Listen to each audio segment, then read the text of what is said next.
At his peak, half the cars on Earth were Fords. Before the empire, Henry Ford lost his mother at 12 and survived in Detroit on $2.60 a week. At 1:30 in the morning, he smashed through his own shed wall to drive out his first car. Two companies failed before the one that changed everything. What built Ford would ultimately destroy it. Henry Ford was born on July 30th, 1863, in Springwells Township, Michigan. He was the first son of William and Mary Ford. The family farm, stretching across 150 acres, was neither opulent nor poor.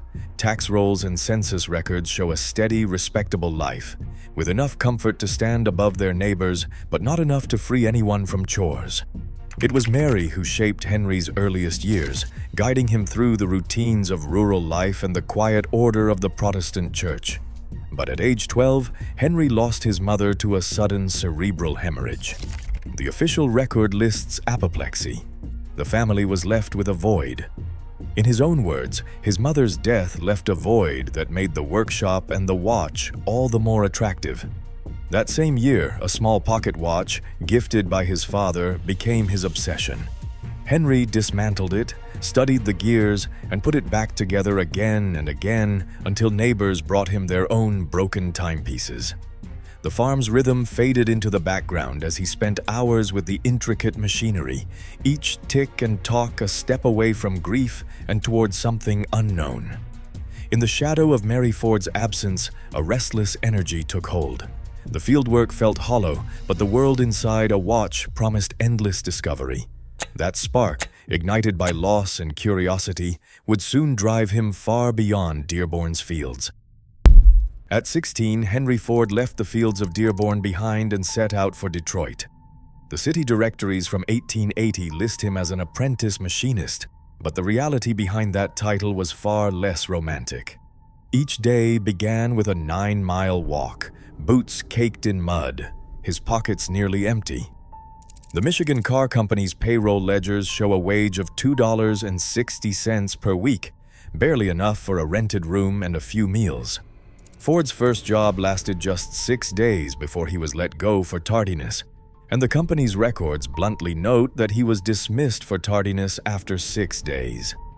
But he refused to give up. He found work at James Flower & Brothers machine shop, where the clang of metal and the hiss of steam became his new classroom. Nights were spent hunched over broken watches, repairing gears and springs by lamplight for extra pennies. 6 hours on the shop floor, 6 more at the workbench, every day. This was not the stuff of legend, but of survival. Detroit's machine shop culture was a world of relentless repetition and quiet pride, and in that crucible, Ford's hands grew steady, his mind sharp. The city's ledgers and his own letters home capture a young man learning to endure, to improvise, and to wait for the next opening, skills that would shape the inventor to come. In 1891, Henry Ford worked nights at the Edison Illuminating Company, spending his breaks poring over technical journals. A British magazine article on gasoline engines caught his eye, planting the idea that fuel alone could drive motion. By July 1893, Ford built his first gasoline engine on his kitchen table, its sputtering debut echoing alongside the cries of his newborn son Edsel. In a letter to his sister, Ford tied the engine's birth to Edsel's, forever linking invention and family. At a company dinner, Ford described his engine to Thomas Edison, who, according to Ford, pounded the table and urged him on. 3 years later, Ford completed the quadricycle, rolling it out of his shed after smashing down a wall. The Detroit Automobile Company, founded in 1899, folded within 18 months, its books filled with unsold cars. When investors brought in Henry Leland, Ford was forced out. Leland took the assets and started Cadillac, while Ford left with only his designs and a hard lesson about control. On June 16, 1903, the Ford Motor Company became a legal entity. 11 signatures appear on the Articles of Incorporation, among them Henry Ford and Alexander Malcolmson, the coal dealer who supplied both capital and credibility. The other investors formed an unlikely coalition: a butcher, a banker, a lumberman, and a handful of Detroit merchants, each betting on the promise of a new kind of machine. Within weeks, the company's first Model A rolled out of the rented Mack Avenue workshop. Early order books showed demand outpacing production, a rare feat for a brand new automaker. But the real ambition was never just to sell cars. Ford's own words, printed in the company's first prospectus, set the mission. "I will build a motor car for the great multitude, so low in price that no man making a good salary will be unable to own one." 5 years later, in October 1908, the Model T made its debut. Patent filings and trade ads from that autumn describe a vehicle designed for rough roads, easy repair, and above all, affordability. The price was $950. Within the first week, the company logged more than 15,000 orders. The Model T's arrival transformed the company's mission from a hopeful experiment into a national phenomenon. Malcolmson's influence faded as Ford tightened his grip on the company, determined to deliver on his promise of a car for every family. The legal birth of Ford Motor Company and the Model T's runaway success set the stage for a new challenge: how to build enough cars to meet a demand no one had dared to imagine. At Highland Park in 1913, a silent choreography rewrote the rules of industry. Ford's engineers, drawing inspiration from the moving carcasses of Chicago's meatpacking lines, set a simple challenge: make the product move, not the worker. They rigged a rope and pulley system to pull chassis along the floor, each man fixed in place, each task stripped to its essence. Within months, the time to build a Model T crashed from 12.5 hours to just 93 minutes. Payroll ledgers and production logs from the plant record the transformation in stark numbers, and by the end of 1914, one factory produced more cars than all its American rivals combined. This technical leap was not just about speed. As the line accelerated, the price of the Model T dropped steadily from $950 at launch to under $300 by 1925. Ford's vision, "I will build a motor car for the great multitude," became reality. By the mid-1920s, registration data from the U.S. Bureau of Foreign and Domestic Commerce showed that half the cars on Earth bore the Ford badge.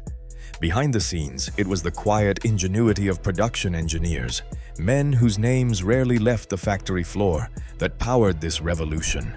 They made the automobile not just a machine, but a tool of economic democracy, putting mobility within reach for millions.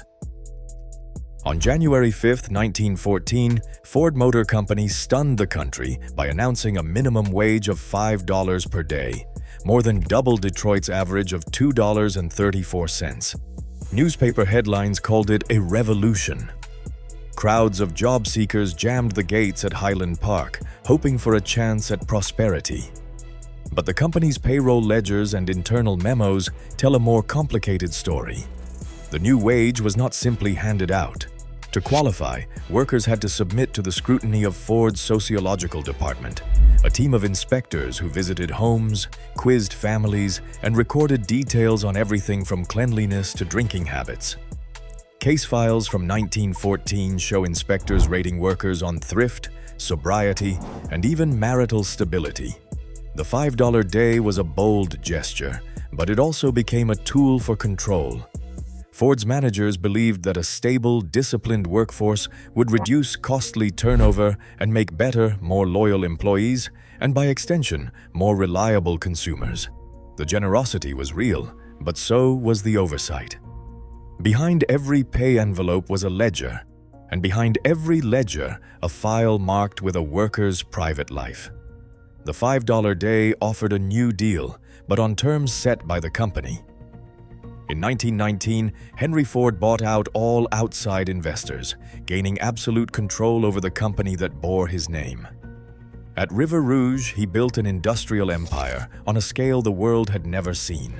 Raw iron ore arrived by barge, and finished cars rolled out by the thousands. But Ford's grip became a double-edged sword. When engineers and his own son Edsel pressed for a new model and modern features, Ford refused. Internal memos from 1925 to 1926 show boardroom votes against updating the Model T, with Henry insisting that simplicity is the engine of profit. As Ford clung to the familiar market share charts from the late 1920s, reveal a silent shift. General Motors, with its annual models and color choices, began to overtake Ford in sales. The same stubbornness that once fueled innovation now left the company exposed to rivals willing to adapt. On May 26, 1937, violence erupted on the Miller Road overpass outside Ford's River Rouge plant. United Auto Workers organizers arrived to distribute leaflets calling for fair treatment and the right to unionize. Ford's service department, led by Harry Bennett, met them with fists and clubs. Photographs from the scene captured Union men sprawled on the concrete, blood staining their shirts as security guards forced them from the bridge.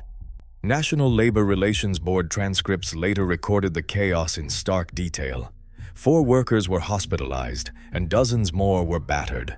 The clash exposed not just a company's resistance to change, but the human cost of defending control at all costs.